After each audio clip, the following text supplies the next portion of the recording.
So, okay, it is 8:30. Okay, well, I'll go ahead and we have Councilmember Sundberg. I think Councilmember Lawson is maybe just joining us. She's going to be a couple minutes late, I think. Just to make sure I answer her. Okay, well, good morning, everyone, and welcome to the Planning and Economic Development Committee. I just want to thank Councilmember Jurinsky for being the chair of the PED committee last year. And I want to welcome our new members, Councilmember Sundberg. Welcome to PED. Thank you. Good morning. And then as soon as I see Councilmember Lawson, we'll give her a welcome. But I'm happy to be here. As you know, many of you know, I've served on this committee for a number of years. So it's really good to be back with all of you.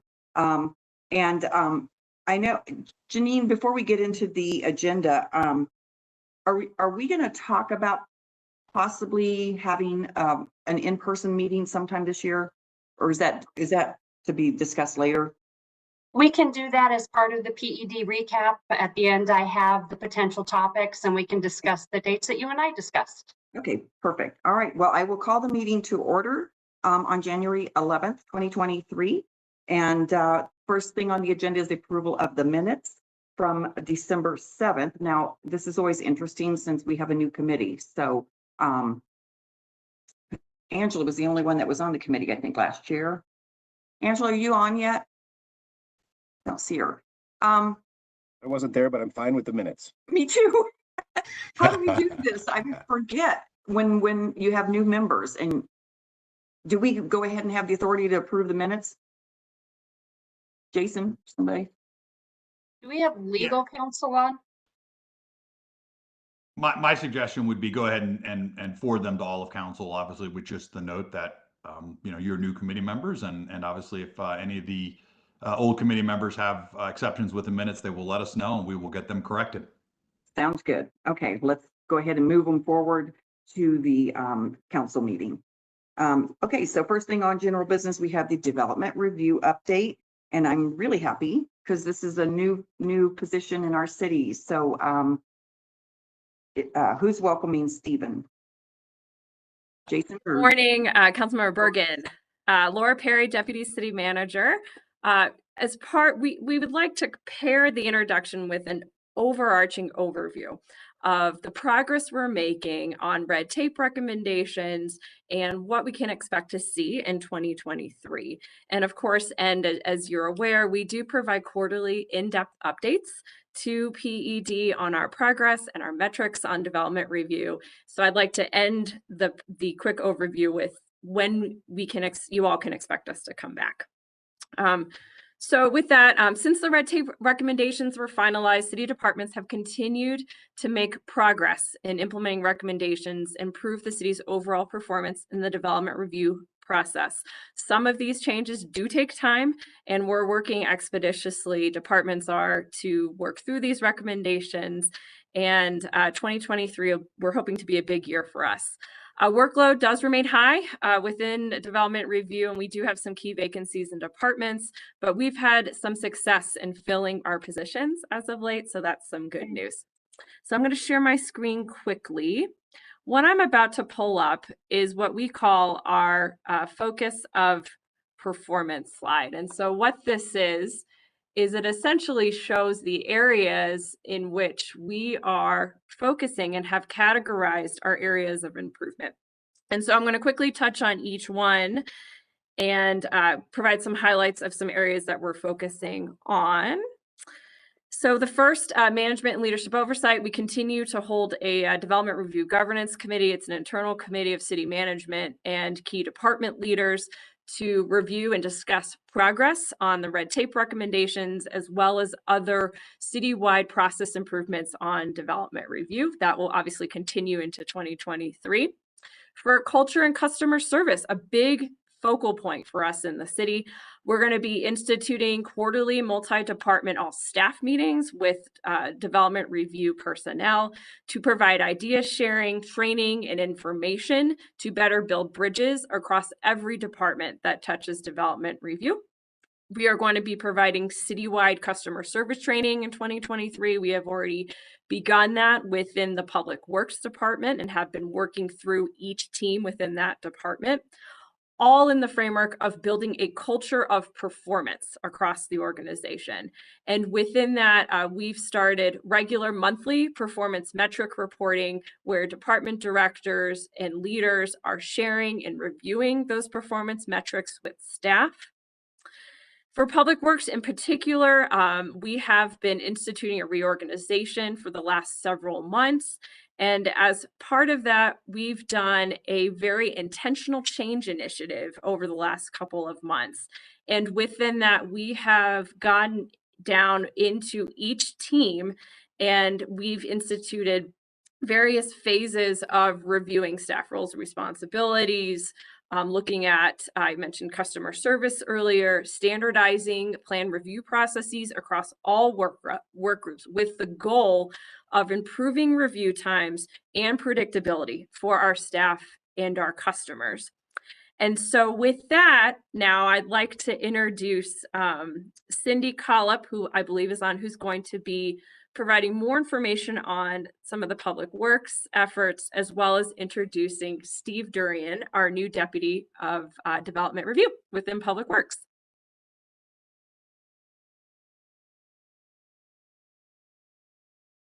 Cindy? Just as Crystal, I don't show Cindy on. Oh, okay. Thank you, Crystal. Her either, sorry. No worries. So I will introduce Laura? Steve. Hang Yes. on. She's sitting with Steve Durian, so maybe they were just having an Perfect. audio problem.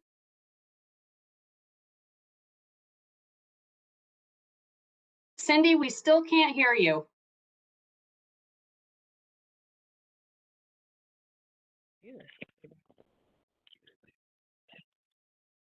Can you all hear me now? Yes. Yeah. Okay, thank you. We're having audio issues and I don't have network this morning, so it's been quite the adventure. So here we are. I am very, very excited to introduce Steve Durian. This is his 5th week now at the city. He is our new Deputy Director of the Development Review Division. As we were reviewing workload and processes and review times and how the development review was working, we came to the realization that we needed to commit a deputy director to development review so that we can really consolidate and improve our customer service to the development community and our customers. And with that, we went through a recruiting process for development review deputy director. And I'm really pleased to introduce Steve Durian, who has joined us from Jefferson County. And with that, I also wanted to say thank you. This reorganization is definitely taking a village. So I really appreciate all of the help that has come from the city manager's office, from Todd Kunselman and process improvements, and also the support from city council. So with that, I'm going to pass this to Steve and he'll introduce himself. Thank you very much, Cindy. As Cindy and Laura mentioned, I'm Steve Durian, and I am formerly from Jefferson County, where I was overseeing a lot of the public works functions there, including transportation and support of development review in our planning and development services department in that county. Part of my land use experience is I was the chair of the DRCOG Transportation Advisory Committee, which of course relates transportation to land use region-wide. Prior to that, I had worked at Prime West Development in support of development on the private sector side as a project manager there. So I have experience in the public and the private sector related to development. Part of my goals working for Aurora are to work closely with the building division. Public Works has the building division in it, as well as many of the traditional public works functions. And so the building division and myself and my team will be working very closely on trying to build bridges between our groups and make more efficiency in the development review process. As Laura mentioned, we're creating a culture of performance and customer service at our core. We're improving predictability and consistency for plan reviews and approvals within the Public Works Group. We are enhancing customer service through improved communication and solutions-oriented collaboration with our customers. And we're identifying and implementing solutions to streamline and standardize the plan review process while providing employees the tools and training that they need to be successful. So those are really what we're trying to achieve here in 2023, and I'm really happy to be part of the Aurora team.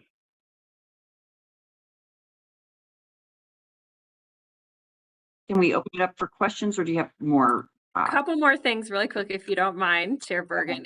Crystal, can I have sharing ability one more time? Yes, Thank you. of course.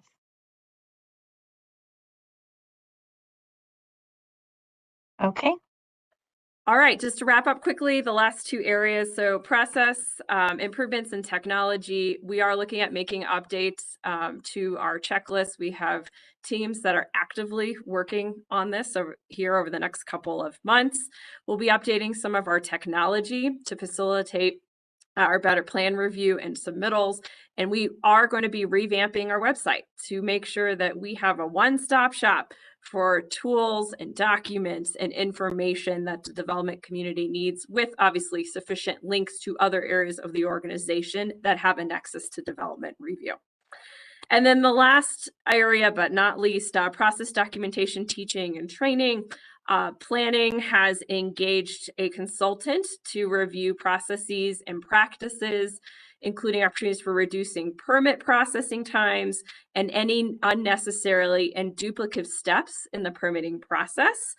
This includes looking at master plans and associated application threshold, preliminary plats, and plan developments and other procedures. So more to come from that from Janine's team. We kicked off with JTF a presentation at their last meeting last year around our manuals update. So the drainage manual, the roadway manual, and the UDO, all of that will be moving in sync updates to those throughout 2023.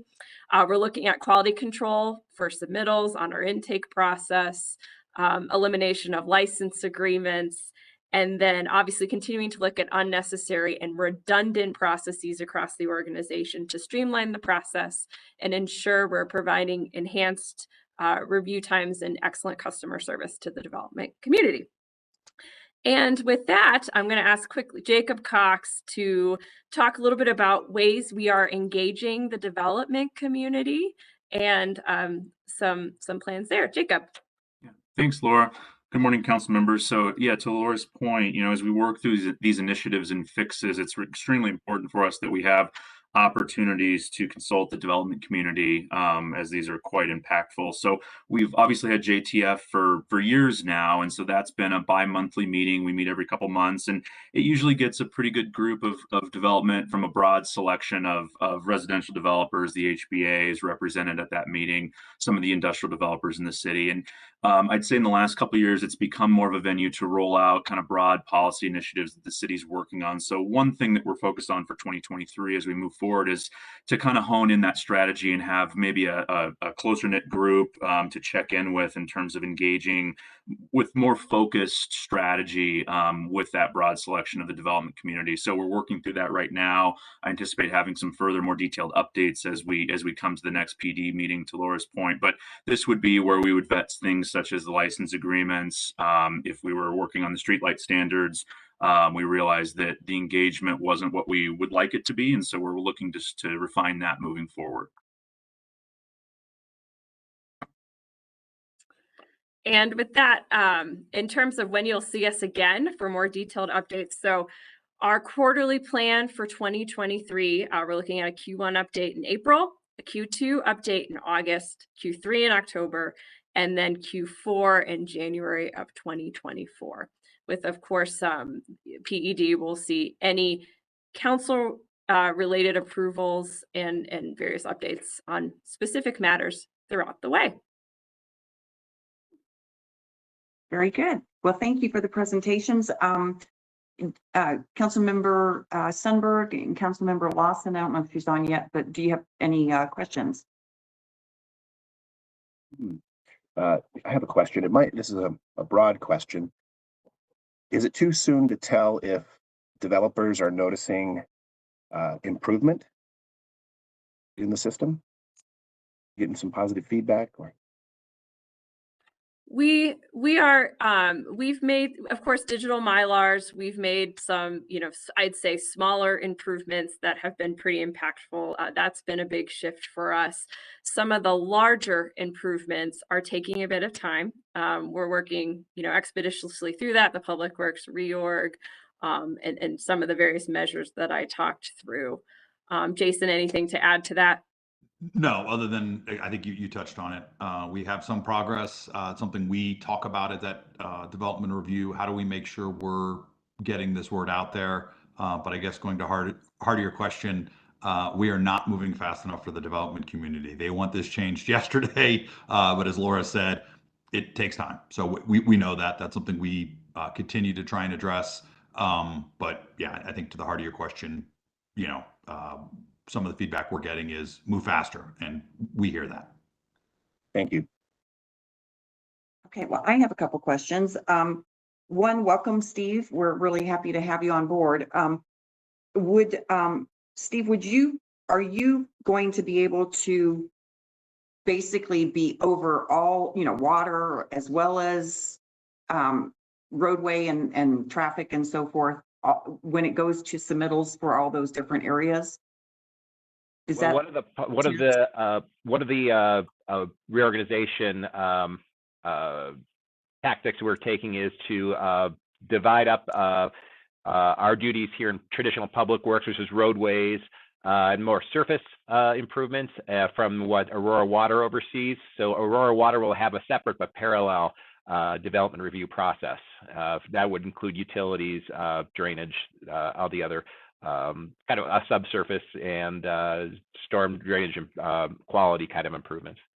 Okay, so, and I don't know if this is for Cindy or for Steve, or Laura, but I know we had the consultant we hired 3-4 years ago that recommended that kind of, I think it was this position that was recommended, but part of it was what we heard from developers is, some inconsistencies between departments on submittals, so or even redundancies on submittals. So is Steve's role to be able to, I guess, rectify any misunderstandings or to speed it up instead of like, okay, well, this department had a submittal and then they had these comments and now it's taking forever versus somebody, maybe your position being able to come in and be like, hey, no, that's not correct.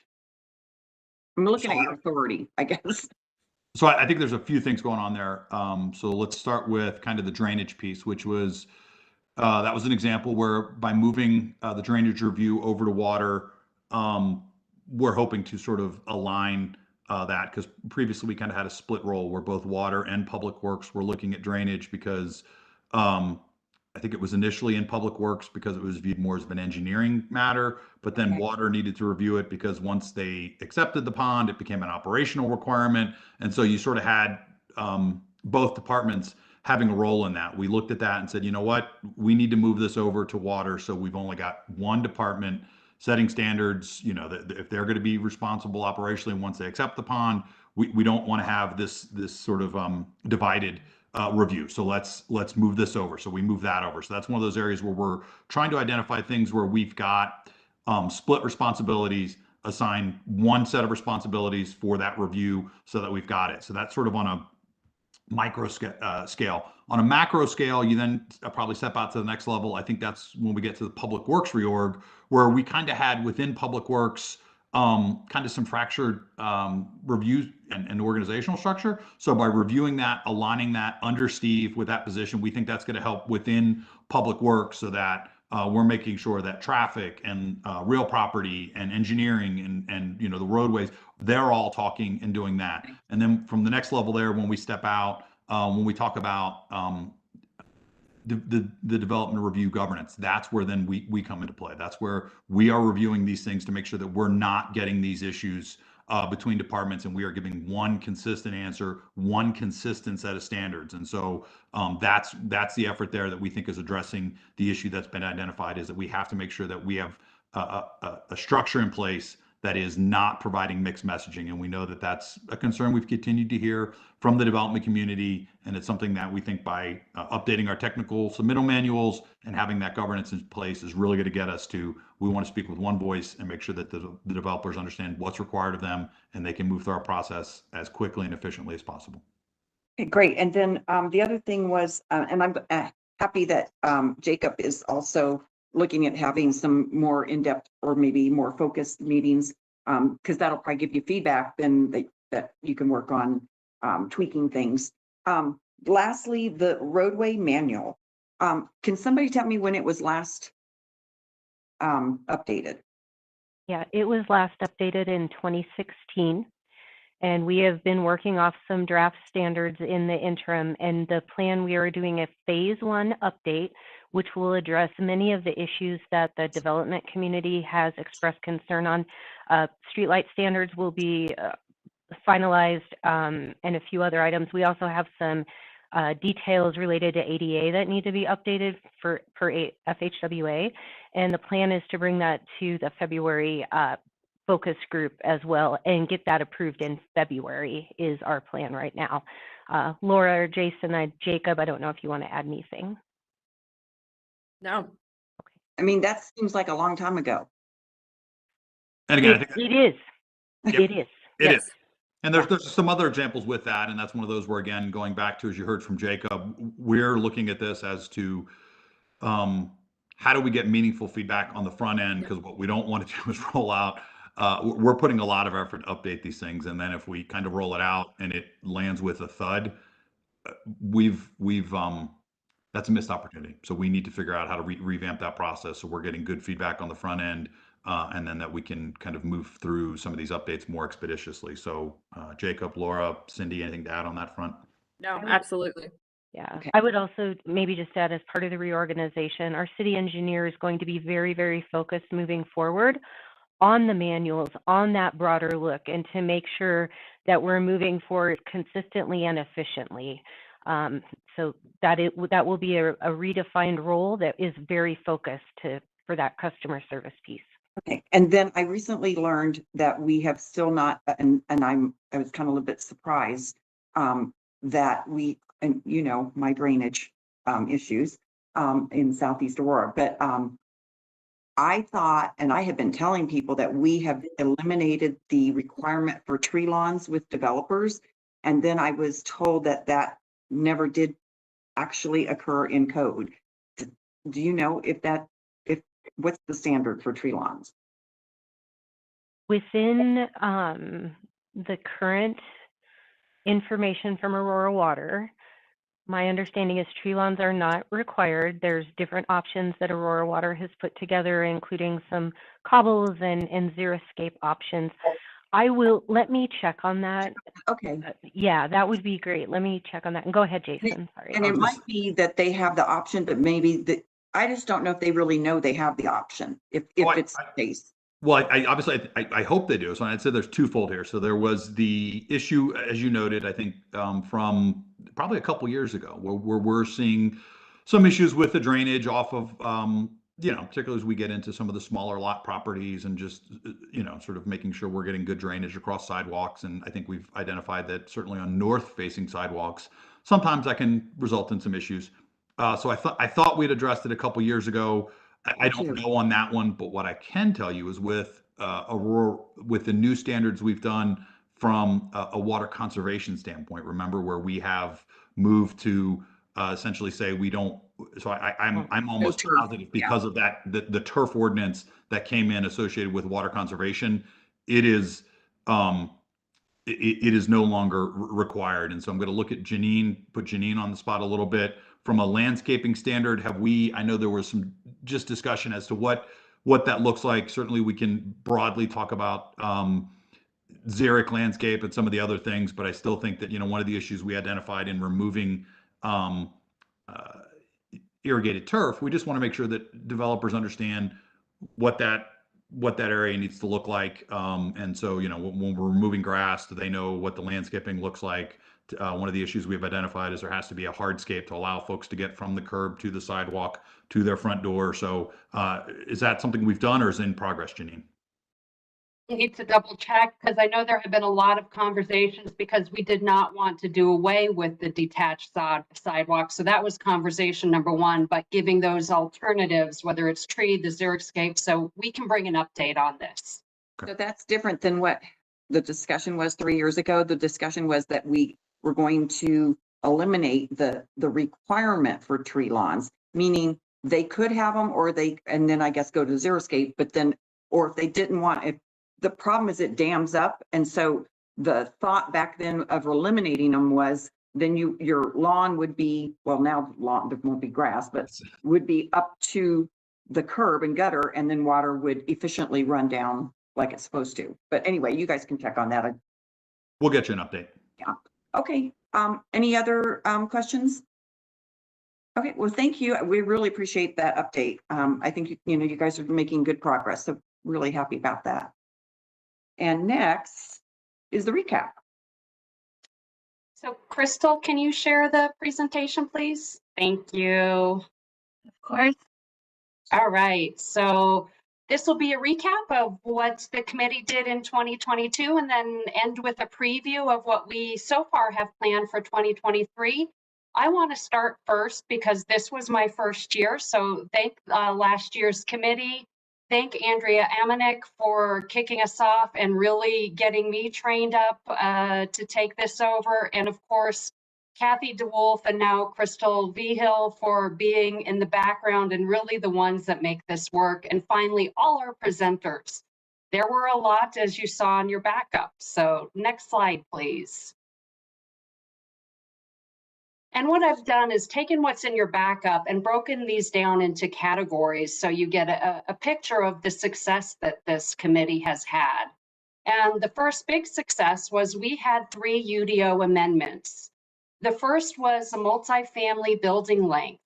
We were seeing a lot of adjustments come through, and the building length was 150 to 200 feet.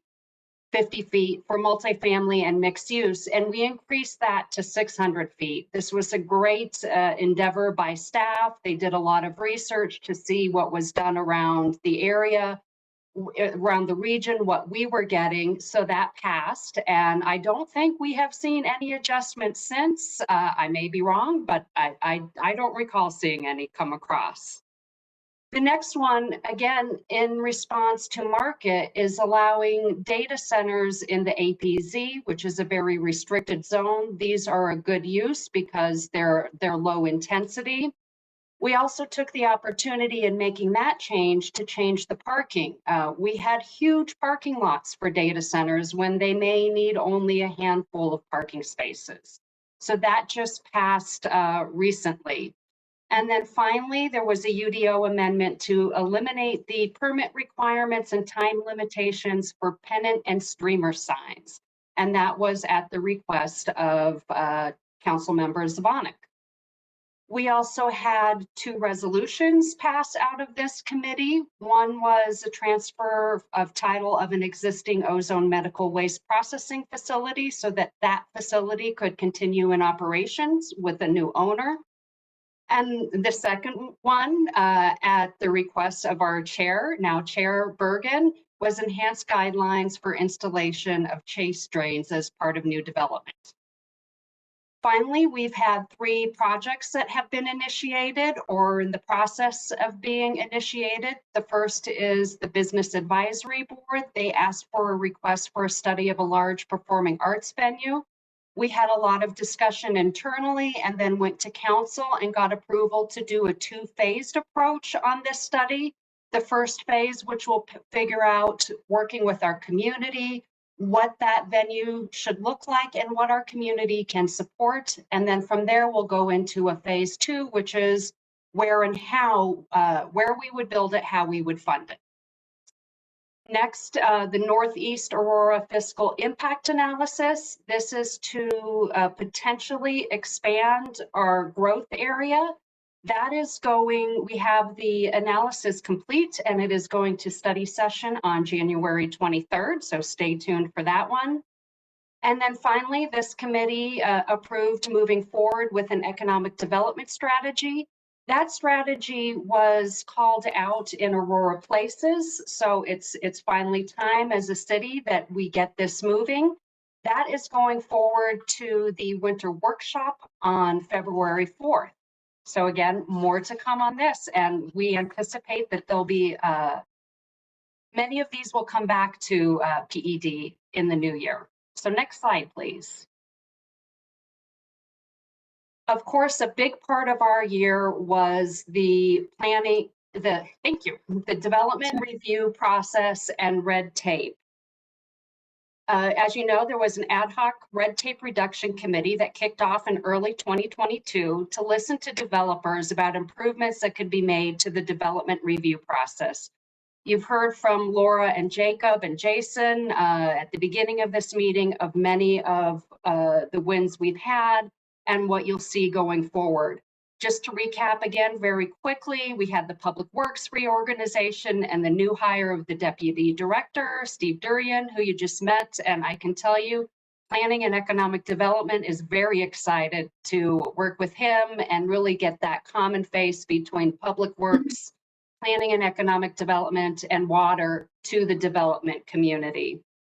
We've also updated our customer service standards. We're continually working on improving, making sure that even as we're updating, we have that communication loop. Processes and manuals are currently under review. We've moved to make sure that at request of developers, we can meet in person, we can meet in hybrid format or virtually, whatever is convenient and works for them. We've enhanced the development review process for large scale process, and then Aurora Water has updated its master drainage and preliminary drainage report checklists. So as Laura indicated, there is a lot more to come on these in 2023. With development services presentations, 2022 saw us opening up a lot more, and it was very exciting to be part of that process. Starting off, ICSC was live. It was a smaller version, and we're looking forward to more success this year with that. Our SBDC continues to be extraordinarily active. I was talking to their director just this week, and she said, after the pandemic, she was hoping that things might start to cool off just a little, get back to the pre-pandemic normal. It's not. They are still full speed ahead, finishing up small business grants.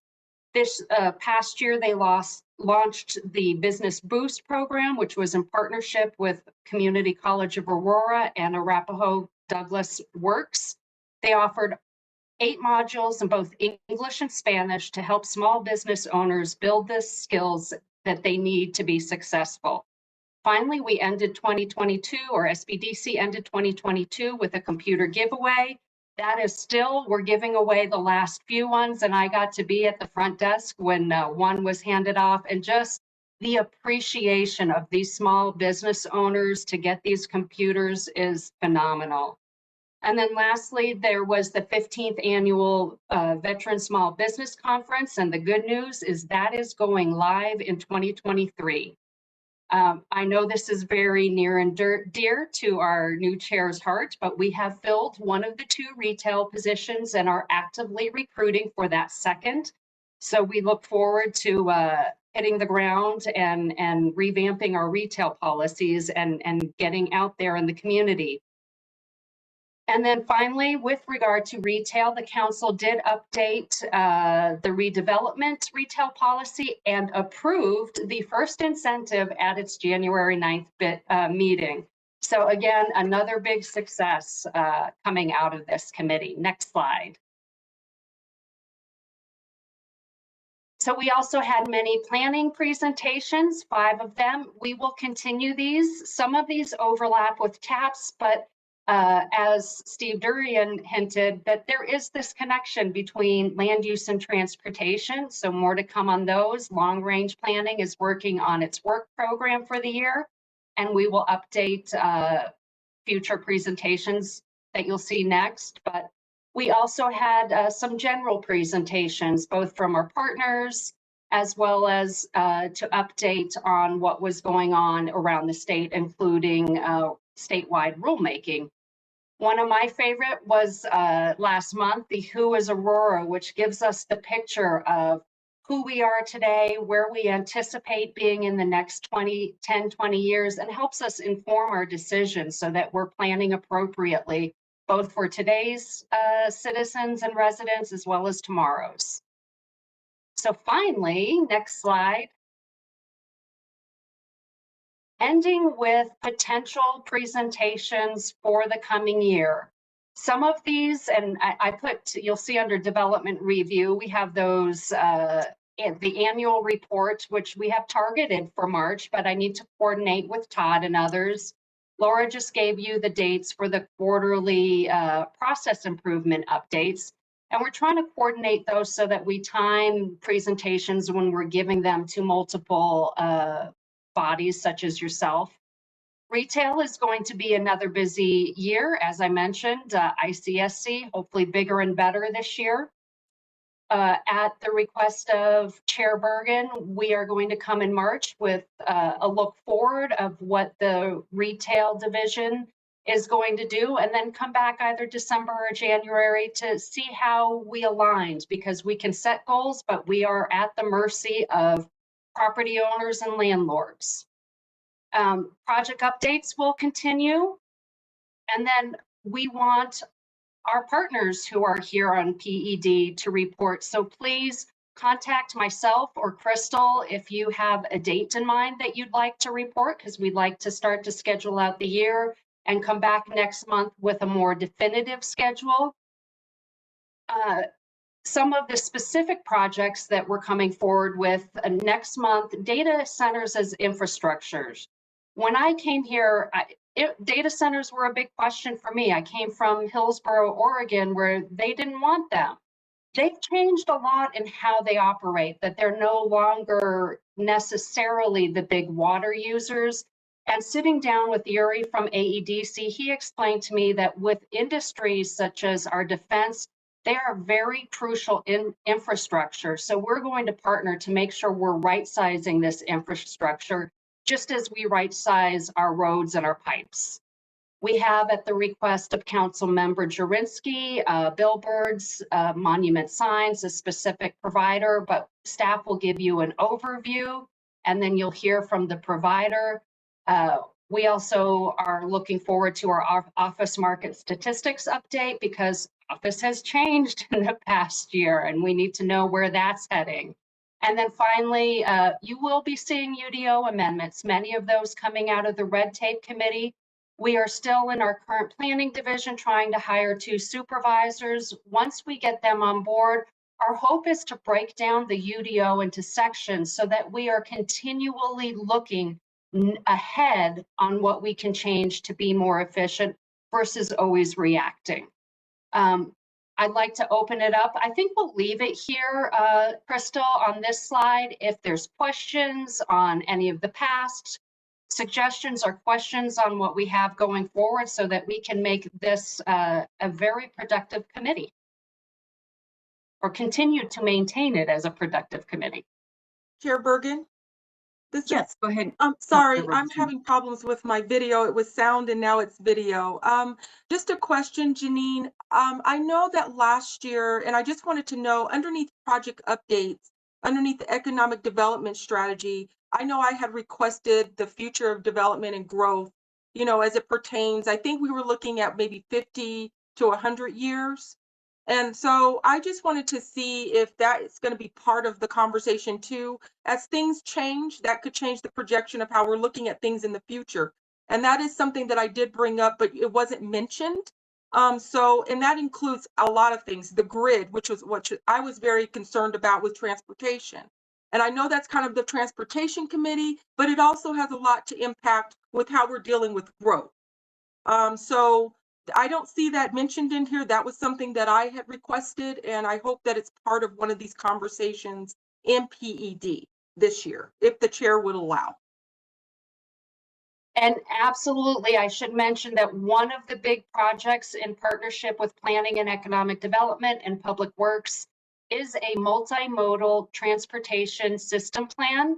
We have received a grant for that, and that is going to look out at least 20 years and look at all modes so that we are planning for the future and hopefully laying the groundwork for plans for all ages. I know that is a huge concern for you, but all modes of transportation, not just the single occupancy vehicle. Okay, and I hope, I'm sorry, Chair Bergan, can I just do a Yeah, go follow-up? ahead. So that's great to know. I just don't really see it kind of emphasized in here. So to me, it's important. And so I'm hoping that it could be in one of these sections. I just don't really see it as what you explained. So that's one thing. And then another thing that I wanted to ask, is there any way that we can get a real update on these grants for the businesses? I've heard many complaints, and I know I've heard from at least 5 businesses regarding the time frame to get the business grant. And a lot of individuals that I've talked to, business owners, they basically stated they filed for the business grant in July, and they call probably every month, and they're saying, oh, it's going to be delayed. It's going to be delayed. In fact, one business owner thinks we should get the firm that we hired audited because they feel like there's some issues with that. So I just would like to maybe have more of an update on that, why it has taken so long for businesses to get these grants who have applied for them in July, and they continue to get delayed. Is that under SBDC, those grants? Well, that's right. I think we've had a number of different business grants. We've had the safety and security grant. We've had some of the other business grants. And so if Councilmember Lawson's okay, I'll This is with the her off. ARPA ones, the ARPA grants that we set aside funding for businesses. So this is the ARPA ones, not from CARES. This is the ARPA dollars ones that we set aside. And I see Andrea's hand up, so I think Andrea may have some updates, but absolutely it's something we can look into and get you all a status on. But And that Andrea, go includes ahead. the security one, is that right? No, those are two different ones. And I think what Okay. she's asking about is specifically the ARPA business grants, not the safety and security grants, is Oh, what I gotcha. just heard. And I think Andrea has her hand up. So if Andrea, you have any updates, but then Yes, I beyond can. that, we'll certainly come I back with some updates. I can give an update really briefly. Yes, council member, it is taking a little bit longer. What we have found is we are doing individual reviews of every single application that has come in. There were over 300 applications that came in. In fact, we went back to City Council asking for more money because there were more than we could afford to give out with the original allocation of money. That's not through the SBDC. This is a city program. The SBDC is the state program. So these grants, we individually are reviewing the businesses, and the problem we are finding as we review each individual one is that the information that was submitted with the application needs to be updated by the grantee to verify that they are eligible for the funds. We have already given out more than half the money. And a lot of, I think at this point, we're at like $1.5 million of the $3 million that's been allocated. And we continue to press forward and do application review every single week and try to get it out as quickly. But some of that is business following up when they're notified that they've been approved and making sure we have the information we can need to make the award and document the spending in case there's an audit. Here, so is it a language issue on them not getting their application information in? No, it's a variety of problems. Like we need to, some people submitted, for example, their tax returns, but they weren't signed, right? Oh. So we have to send it back and say, we need a signed copy of your filing. We have English and Spanish speakers working with the clients, both our staff, our business staff, as well as the consultant that we hired to help manage the applications. So, and as I said, with over 300 applications, they're checking everything, that they have their business license, they have their good standing from the state, their art, and their tax filings for 2021. Chair Bergan, can I just say one more thing about this before we move forward? I'm sorry if I'm taking up a lot of time. Andrea, thank you so much for that update. I think it would be important because of some of the complaints that I've heard just about the process in general, even before they even are getting what you're referring to.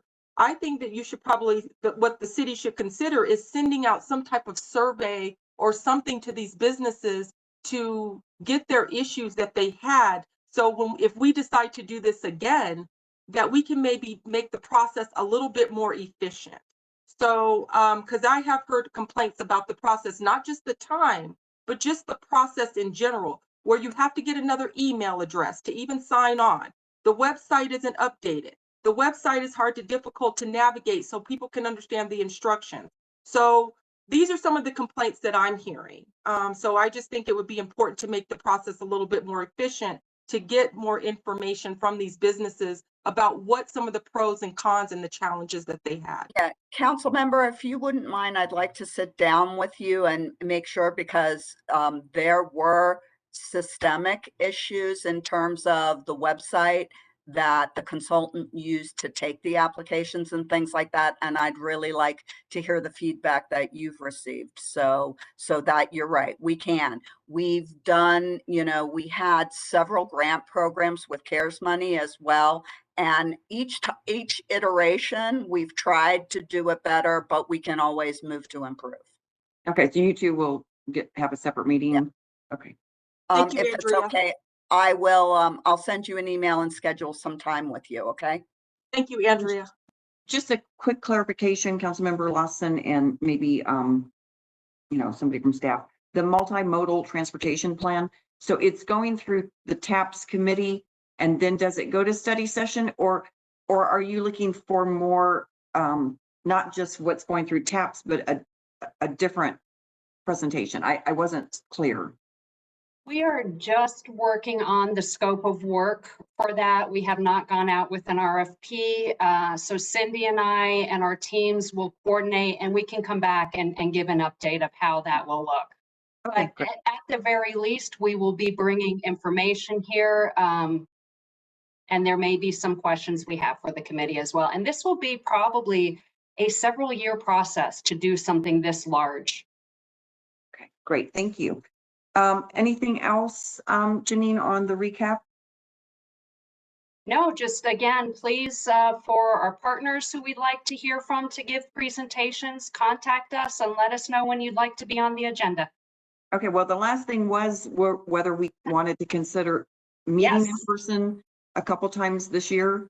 I know, the virtual is very convenient for everyone, rather than traveling from wherever. So I know we looked at possibly having an in-person in April and then maybe later in the year.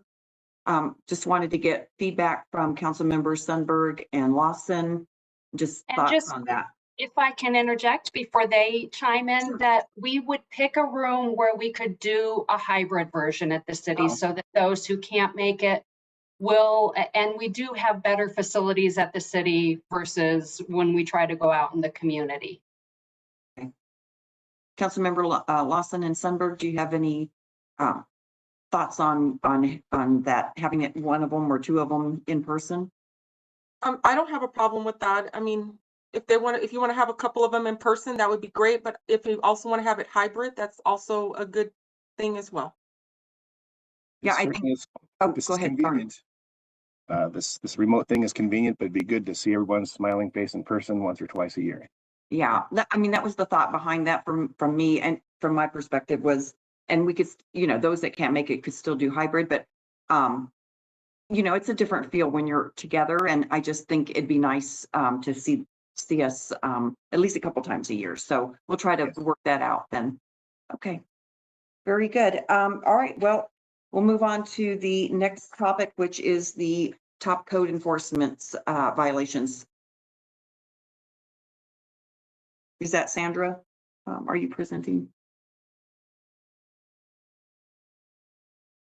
Yes, I'm here. Sorry. I was trying to That's find the button. Camera, start video. There we go. Oh, there we go. Good morning. And Crystal, morning. do you have my presentation available? I do not have your presentation, Okay, let me go ahead and share then. and I've already given you sharing privileges. Thank you. Thank you. Here we go. Are we seeing it? Not yet. Is it there yet? No? Share content.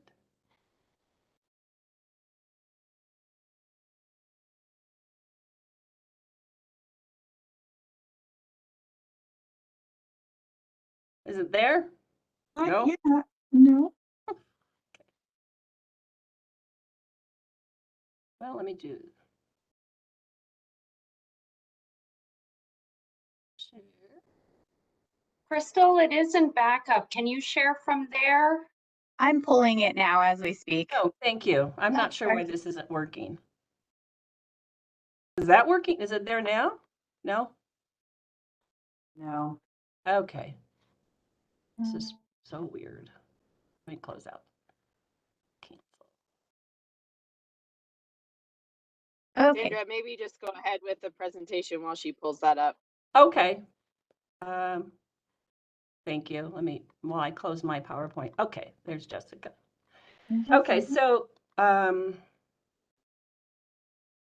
in November, there we We've go. got it up. We've got it up, Sandra. Perfect, thank you.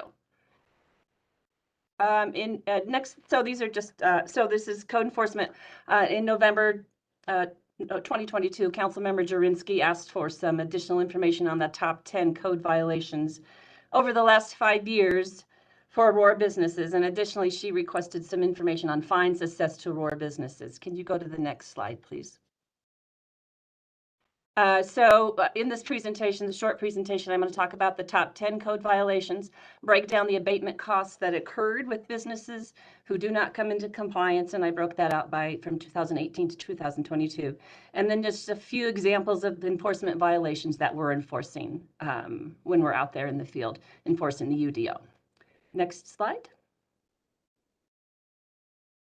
So the top 10 in ranking order: weeds, trash, and debris when we're dealing with business, as well as graffiti, outdoor storage, which is items that shouldn't be normally outside, for example, couches, washer dryers, those kinds of things, refrigerators that may be left out, or unlawful vehicles on the property, which would be vehicles that aren't licensed properly or that have been damaged and are sitting in the parking lot for an extensive period of time. We do site plan enforcement, which is where we take a look at the site plan for that particular property, and we enforce different things within the site plan. For example, parking lot striping, handicap signage, trash enclosures, landscaping, which I have some photos of as well. Again, we do, the next one would be parking surface maintenance, which you'll see some photographs of, where some of the businesses or property owners aren't taking care of the parking lot, where we have these huge potholes, and then we have cars driving through and then hitting the potholes. Signage, which would be banners, window signage requirements, square footage of the signs that are in the UDO, and the timeframes that are allowed according to the UDO. And then the landscaping maintenance was the 7th highest one, where we're dealing with maintenance of the landscaping in the site plan, the dead trees removal, those kinds of things. Also, we deal with fences within the area if they're damaged, or if they're the improper type of fence. And then also snow removal. We get complaints on snow removal. Those are the top 10 in ranking order. Next slide, please. I broke it out by the last 5 years, and you can see in 2018, we did 41 abatements from businesses and our large property owners. Those might be those. In 2019, we did 51 abatements, and the dollar amount is there. In 2020, we did 88 abatements. 2021, 57 abatements. In 2022, 35 year to date is in November. Those average between $700 and $800 per business, and that does include the abatement fees that are attached to those. And the abatements really center around mowing, weeds, trash, and debris removal. If they're not taking care of their trash enclosure and it's overflowing, we may go ahead and abate those items there. And this is after we have given, you know, the notice and an extensive amount of time to come into compliance with the request. Next slide. So these are just some examples, just a few examples for on the left there, you can see the weeds that are growing and haven't been maintained in the bottom. We went in and abated the property. We had it cleaned up by our city contractor. So that's the before and after picture of that property. And you can see the difference that it makes. Next slide. Here you can see some different maintenance and outdoor storage and trash and debris that we're dealing with. So for example, outside of this particular business, they've thrown a couch out, and it looks like they've thrown some other items out. The fence on the photo on the right is damaged and is falling inside. You can see the parking lot maintenance is not being maintained within that particular parking lot. Next slide.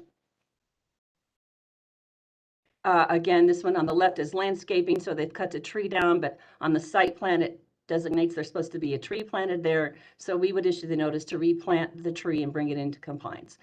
The one on the right, for me, is a dead tree that's been sitting there, hasn't been taken care of. And again, the bottom photograph is of a parking lot, and the curb and gutters not being taken care of with that in that parking lot. And we're also missing landscaping within that designated area. Next slide. Trash can and trash enclosures. So here we have some trash can enclosures that actually are damaged, and items can be seen from the alley or the street. And so when those trash can enclosures are completed, it's actually keeping the trash and debris from the visibility of the adjoining streets or the adjoining properties in the neighborhood. Next slide. This is actually a trash can enclosure, and you can see when everything's put back in place and it's being maintained, you don't see any of that trash. There's no visibility of trash and debris or overflowing items within the property. Much better view for anybody driving through, and a better view for how the city looks. Next slide. We also do sign maintenance. So this is a sign over there off of, it's actually Abilene and Blackhawk area, where the sign needs to be maintained, make sure the lights are all working, that it's not damaged or deteriorated. And the one on the right is the same thing. They're responsible for maintaining the sidewalk along the street and make sure the grass and the weeds or whatever are removed from the sidewalk and moved back so people have the ability to walk on the sidewalk. Next slide. This is an example of our parking lot maintenance that we've talked about. So here you see there's the huge hole and people are driving through the hole. We take measurements of the depth and the length of the hole for our enforcement process, as well as the other one on the right-hand side is the same thing. People are the parking lot maintenance.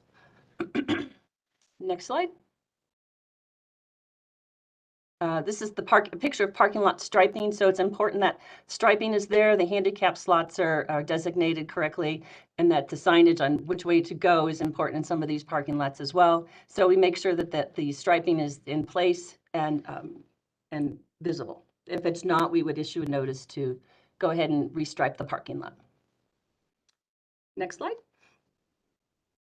Enforcement on window signage. So the ordinance does require no more than 50% window signage per window pane. So this is what we'd be enforcing. Here we have windows that are completely covered in signage. It's difficult to see in. It's kind of really overwhelming for anybody walking by. Next slide. We also do banners and signage. So the one on the left is a banner which is out, but if they're out and posted, they need to be maintained properly, that they're not flapping and they're in good shape. And the one on the bottom is actually square footage is permitted per business, and make sure they're maintained as well. Next slide. Ground signs are what we also enforce. This is an older picture, obviously, but sometimes we have a lot of these ground signs on one corner. So we talk about the location and the length of time they're out and the condition they're in as well. Next slide. Graffiti. So here we have examples of graffiti. That is one of our top 10. So we would issue a notice to the business owner to take care of the graffiti, different areas. Next slide. Here's an example of before and after. This is a property up on East Colfax. So you can see the graffiti on top of the building, and then it's been removed to the one on the right. Next slide.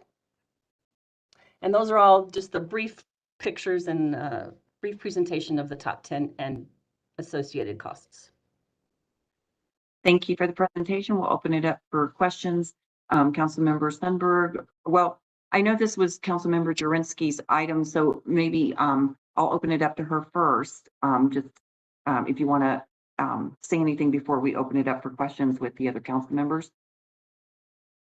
I mean, I don't know how you want to do it, Chair Bergan. I have a lot to say, and I actually would like to go back to the first slide. And I want to clarify also, I didn't ask just for the top 10.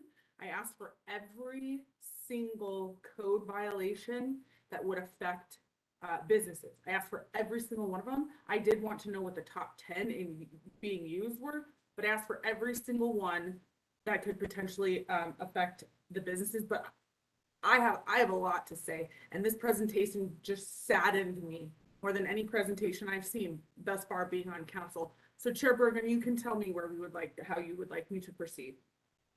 Okay, well, why don't we go ahead and go with questions first, and then we'll come back. Is that okay? Can I just insert that we can't hear you, Councilmember Jurenski, very well for some reason when it comes to your time again. Okay, so questions from Councilmember Lawson or Sundberg?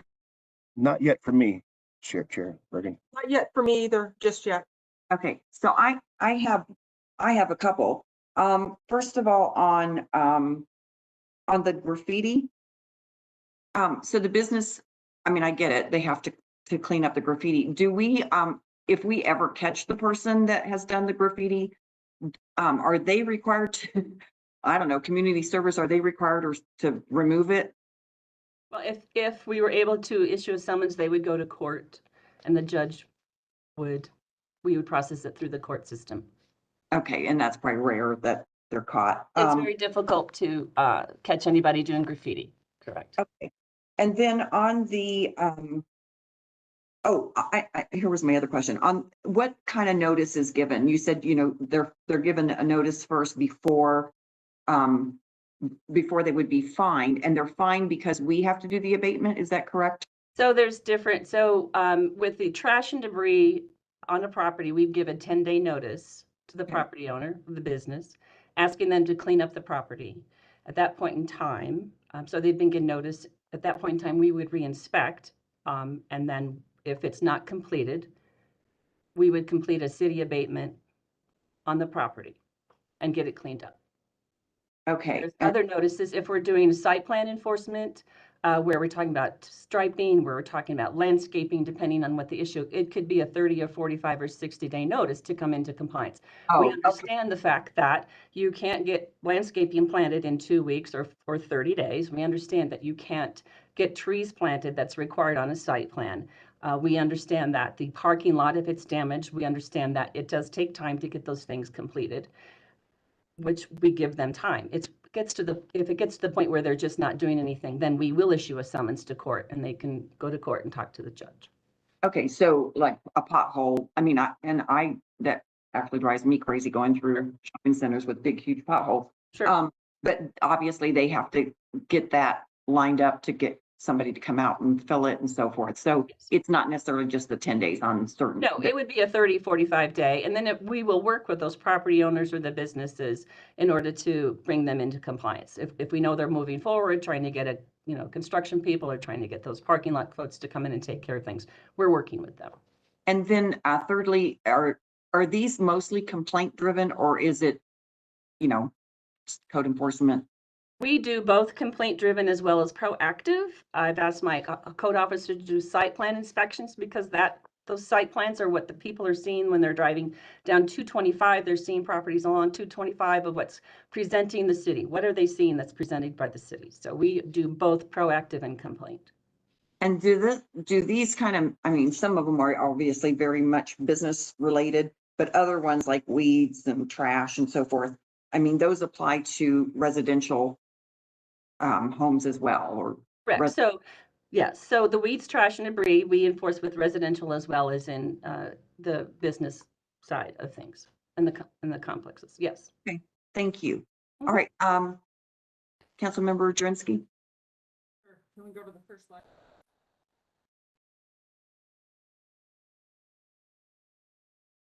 Do you want the first slide or the second slide, Councilmember Jurenski? Second slide. Okay. Yeah, we can't hear you very well. You still can't? Mm-mm. I turned my volume up too. Okay, can we go to the next slide?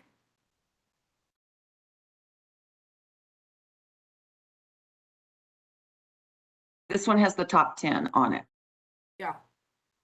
So something that, and I'm just gonna try and talk as loud as possible because I don't know what is going. I mean, I always seem to have audio issues. So on here, when we're talking about parking, surfaces, and maintenance, when we're talking about graffiti, when we're talking about landscaping, are you guys aware of every property owner in town? Are you guys aware of the landlords?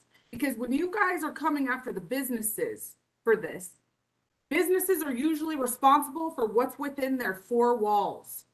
So this would be the property owners. This would be the property owners. So how do you go after the property owners on that? We research through the assessor's office and contact them that way. We have our ways to contact people. We use the water billing if there's information, if we're having trouble tracking down a property owner. So we can go through the assessor's office. We have different ways to contact the business, the parking lot, let's say the property owner. So yes, there is a difference between the property owner as well as businesses.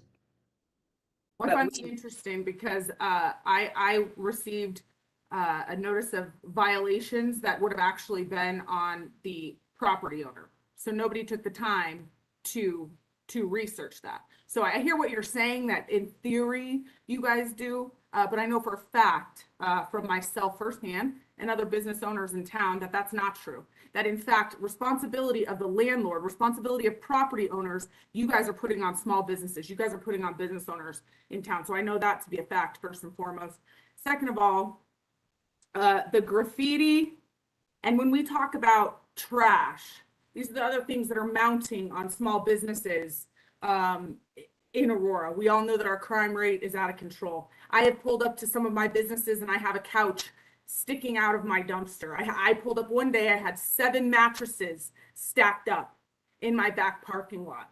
So you pile all of this on these businesses, you pile all of this on businesses, and you start writing violations for mattresses and couches, and then you want to add graffiti and all these things. Snow removal also would be on the property owner, not the business owner, but this compounds right here. And in a city where we can't control our crime rate right now, and all of these things, I got graffiti everywhere. I got graffiti everywhere. So I think we need to talk about changing some of these things and how we address these with the businesses. And until we can clean up our own house in the city, I have a hard time with some of these, but we can move on to the next slide. So these abatements, when you're talking about abatements, you're talking about when you have to go out and the city has to clean up graffiti, or the city has to take care of weeds. Is that what you're talking about? Yes.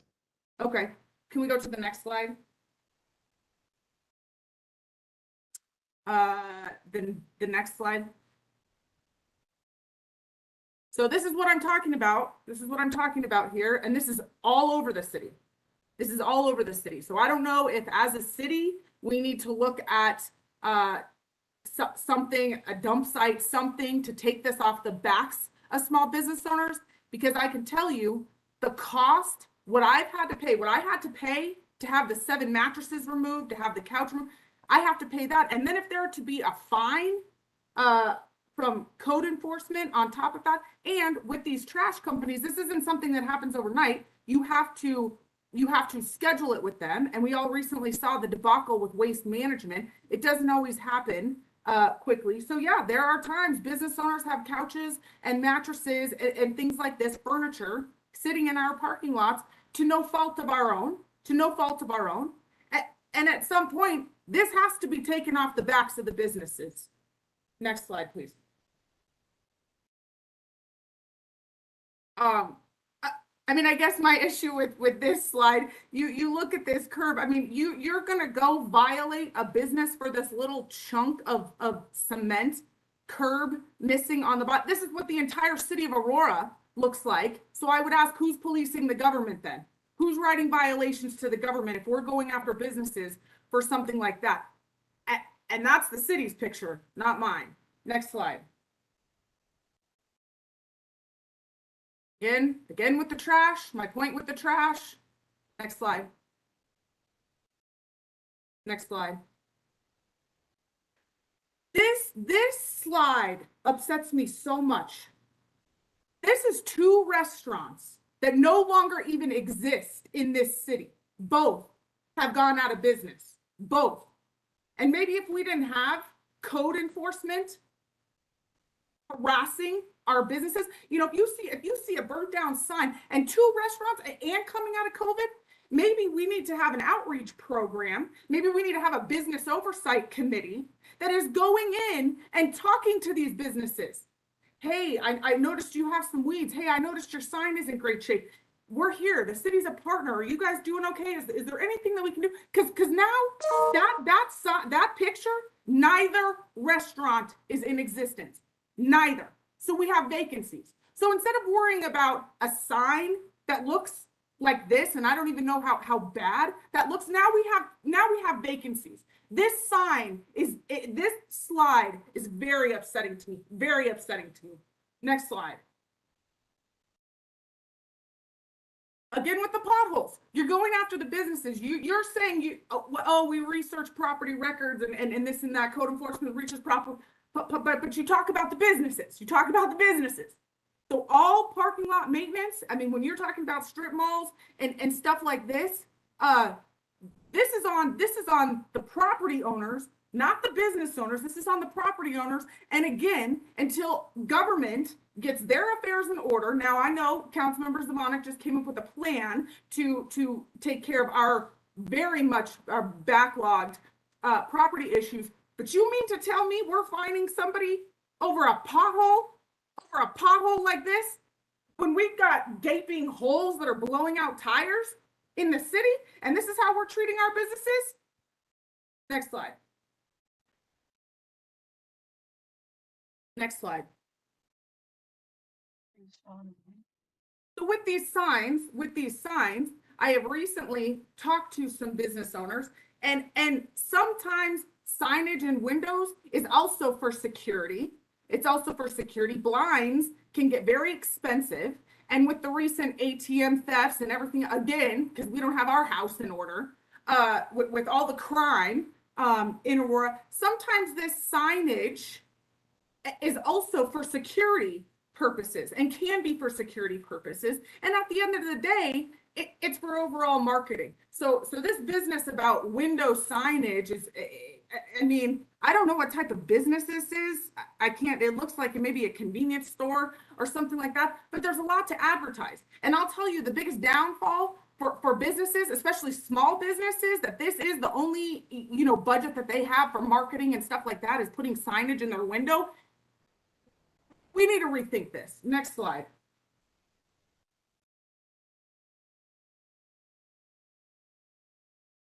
Okay, banners. Banners are used for everything. So I want to know with these banners, was this the same thing as the pennants that we have to apply for a permit? No. So you don't have to apply for a permit. So anybody can put up a banner at any time. Is there a time requirement? Or Yes, there's a time requirement, a size requirement, and they have to be maintained. I like the maintained part. And what is the time requirement? Well, I'd have to double check that really quickly for you. My guess is it's probably the 30 days, which is what the penance were. Let me look.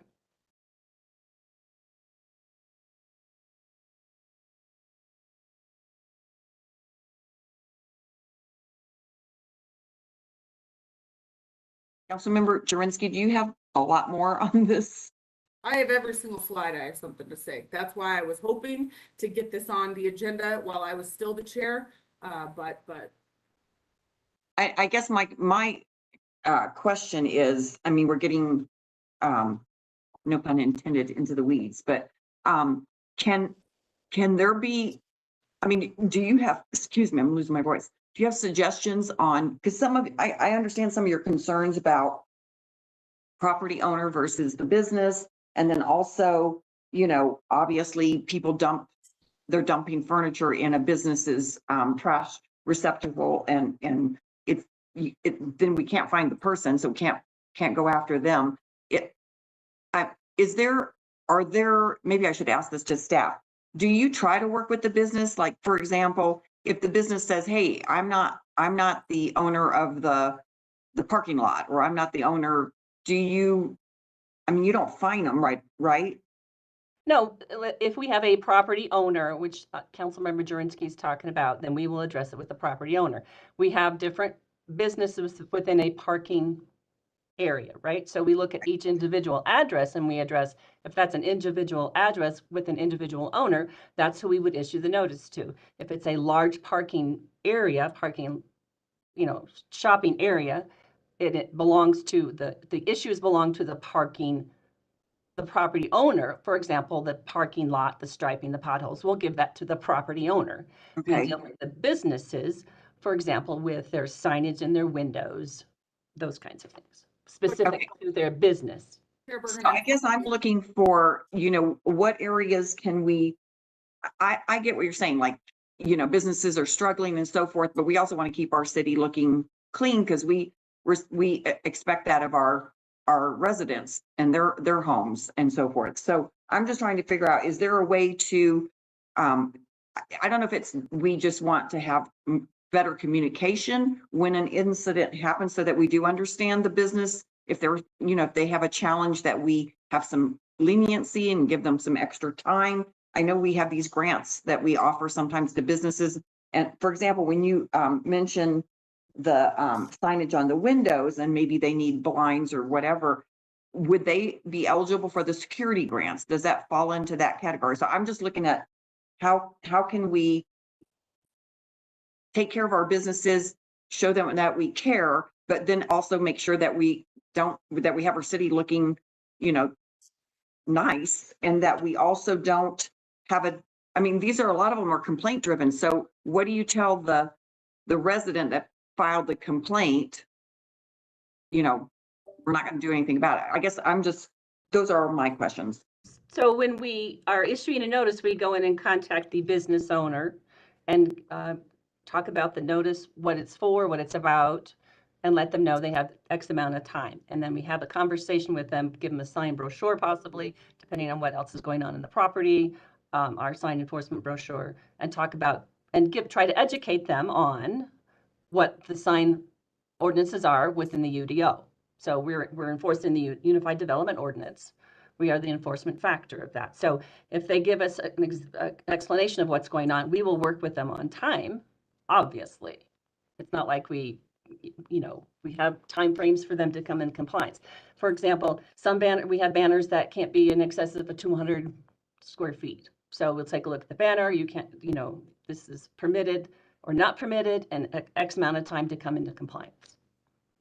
I also just wanted to add as well obviously it is burdensome on properties when there is dumping. It's similar to when we have homeless encampment sometimes where it's not their fault, it's just happened. And so we try to be really empathetic with them. We'll also take a look at the property and say, make sure you have the proper signage up, and is there any better lighting we can provide to that safety and security. Sometimes cameras will help deter. we have this situation all over the city where this happens. Sometimes they're vacant pieces of property, sometimes they're used properties, and things like this get dumped. So we try to work with them and also, walk the property with them and try to offer suggestions. But we do right now, like our current abatement ordinance is only on public property. So the private property is all handled through code enforcement when it comes to sort of the dumping or other issues that are not obviously their own. They just happen, and understand that's super frustrating for people. We've had a vacant lot further out east where it's just like a dumping ground and they keep getting hit. And so we've been trying to work with them, and we've come to some conclusions on what could help just from sort of that environmental aspect of what you can do to work on your property. Can I please understand what the length of time is for a banner to be up? So you're allowed 6 events of, let me look, because there's all different ones. So the temporary fabric or wall sign, 15 calendar days, up to 6 times per year, so 90 days.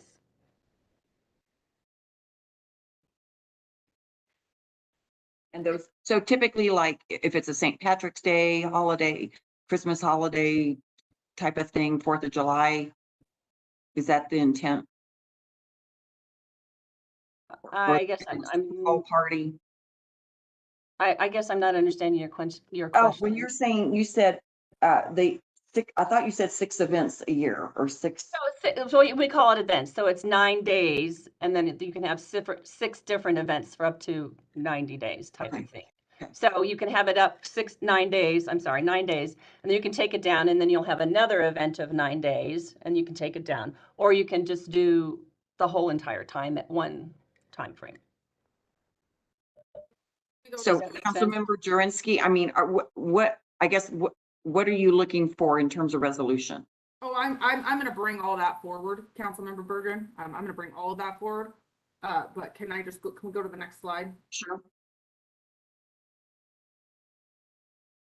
I mean, this picture is just so funny because it has re-elect Brad Pierce. How old are your pictures? Next. I was pulling older pictures for the presentation.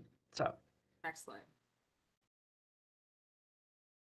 Again, the graffiti, we are getting destroyed. Our businesses are getting destroyed. We are getting covered in graffiti, and with the lack of police and our crime rate and everything else going on, I would be very upset to find out that one code violation was written to any business about graffiti.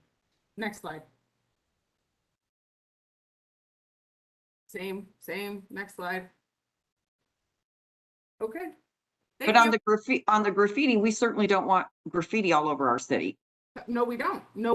But to put that burden on small businesses when we're literally getting destroyed. I mean, there's barely any cops. We have below critical staffing levels of police, and we come up. My dumpster's covered in graffiti. My back door's covered in graffiti. Everything's covered in graffiti, right? And this keeps happening over and over and over. And I'm not saying that it doesn't need to be cleaned up. It needs to be cleaned up. But if this burden is solely on the businesses and you want to top on couches and mattresses and then yell at them about banners and everything else, I have a problem with it. Okay, so at this point, I don't know, staff, do we have any programs that do help businesses in like on the graffiti, for example? I don't know if other cities do or how they handle it. Our graffiti team handles graffiti on with residential graffiti. But nothing for the businesses. We do not do anything for the businesses. So that might be something to look at. Yeah. Yeah, Chair Bergan, I'm going to bring forward a whole bunch of stuff regarding this. So it's not that I needed answers or needed anything to be solved right now. I wanted this all publicly stated, how our businesses are treated, and point out that one slide that they used, neither business is even in existence anymore. Okay. And just Councilmember Jurenski, we were trying to not use examples of current businesses or current violations just to protect the businesses. So that was part of the intention there, was to use some older pictures, not exactly current cases that we have, just to be mindful of that. I understand, but that further proves that government overreach helps drive businesses out of business. Chair Bergen. Yes. So Councilmember Jurenski, understand your concerns of, I mean, maybe you could bring up something that we could do a pot of money for these businesses to kind of help with these issues. You know, we're having a workshop coming up and that might be something for your consideration. I know you have other things, but I'm just bringing that up. Yeah, I appreciate that a lot. I agree. And I appreciate that.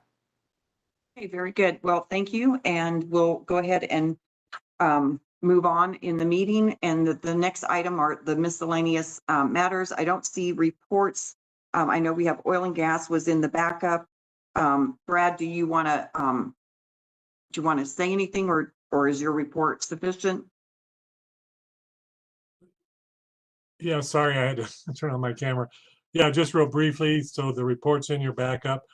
What I do is that as chair of the Oil and Gas Advisory Committee, at the end of every quarter, summarize our activities of the previous quarter, submit that report that was in your packet today. And I'll do that ongoing, you know, for the new members of the committee and so forth. Just want to let you know how I work it with the trying to get my quarterly reports to you. And that's it. So yeah, thank you very much. I did notice on your report, you mentioned, you know, what's going on in my area with the mineral leasing. And I just want to mention that I do have a town hall next Wednesday evening. And that is the main topic of discussion. Should be interesting. Yeah, should be. Okay. Well, thank you very much. Appreciate the time. Thank you, Brad. And then Chance, you also had some things in your backup, I believe. Hi, good morning, everyone. I know due to time, I just really wanted to do a quick announcement that everyone at PED is welcome to attend our New Year networking event on January 25th. It's a Wednesday. It'll be 3 p.m. to 5 p.m. at Marisco Del Rey Dos, and I can include the information in the chat as well. Thank you for your time and have a great day. Thank you, Chance. Okay, anybody else? I showed no reports, but I just want to give an opportunity if there was anyone from any of the other committees that wanted to give a report, AEDC or anybody. Yes, Councilmember Bergan, may I speak? Marcia McGilley from the Small Business Center. I wanted to give a little bit more detail about our computer giveaway program. We were asked to partner with Human-IT or Humanity and Visa to do a digital empowerment program. It was geared for small businesses, entrepreneurs, and adult learners. They gave us 92 refurbished Chromebooks, laptops, and we were able to offer those to clients who have had SBDC consulting with us and done some of our adult learning webinars or workshops. We targeted it towards those that took the childcare program and Spanish language programming. Of the 92, we have 67 allocated to individuals. If they don't all come by Friday, we will offer it again to the next sort of group of clients next week, but we will be giving all of those out by the end of January. And we just wanted to let you know that it was a digital empowerment program and that the clients have been very happy to be getting free refurbished computers. Thank you for your time. Thank you. Okay, anyone else? Okay, well, I want to thank everyone for being on the meeting. And does anyone have the date for the next meeting? Here it is, February 8th at 8:30. So look forward to seeing you all there. Have a great day. Thank you. Thank you, everyone. Have a good day.